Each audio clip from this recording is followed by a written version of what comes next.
Friends, మీకు ఈ video నచ్చినట్లయితే లైక్ చేయండి, సబ్స్క్రైబ్ చేయండి. వరలక్ష్మి ఇంటికి వచ్చి విష్ణును వెతుకుతూ ఉంటుంది. ఎక్కడ కనిపించకపోవడంతో అమ్మ విష్ణు గారు కనిపించడం లేదు ఏంటి, ఎక్కడికి వెళ్ళిపోయారు అని చెప్పేసి అడుగుతూ ఉంటుంది. ఆ మాటలు వినగానే అక్కడున్న వాళ్ళ అమ్మ అయితే నాకు తెలియదమ్మా అని చెప్పేసి అంటూ ఉంటుంది. ఇంతలో అక్కడున్న వేదవతి అయితే పిల్లలతో అంత అవమానించిన తర్వాత కూడా ఇంకెక్కడ ఉంటాడు, ఎక్కడికో వెళ్ళిపోయి ఉంటాడు, నువ్వే కదా పిల్లల్ని అలా తయారు చేసింది. ఇప్పుడు పిల్లలు అలా అవమానించారని చెప్పేసి వాడే సిగ్గుతో ఎక్కడికో వెళ్ళిపోయి ఉంటాడు అని చెప్పేసి అంటూ ఉంటుంది. ఆ మాటలు వినగానే అక్కడున్న వరలక్ష్మి అయితే విష్ణు గారు ఎక్కడికి వెళ్ళిపోయారో అని చెప్పేసి చాలా బాధపడుతూ తన రూమ్లోకి వస్తూ ఉంటుంది.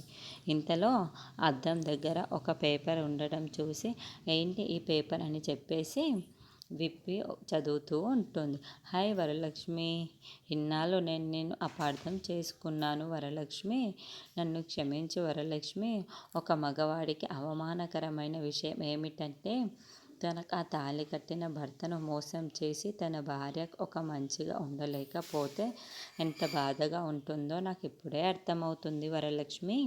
తన పిల్లలు కూడా తనని అర్థం చేసుకోకపోతే అక్కడ ఉండి వేస్ట్ అనిపించింది వరలక్ష్మి.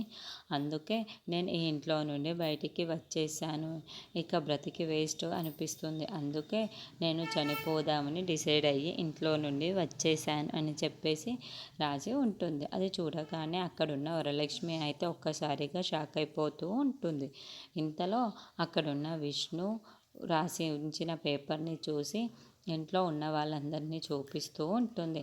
ఏంటి విష్ణు గారు ఇలా రాశారు అని చెప్పేసి చాలా కంగారు పడిపోతూ ఇంట్లో ఉన్న వాళ్ళందరి దగ్గరికి వెళ్ళి విష్ణువు గారు చూడు ఎలా రాశారు అని చెప్పేసి అందరికీ చూపిస్తూ ఉంటుంది. ఇంతలో ఇంట్లో ఉన్న వాళ్ళందరూ అయితే చాలా కంగారు పడిపోతూ ఉంటారు.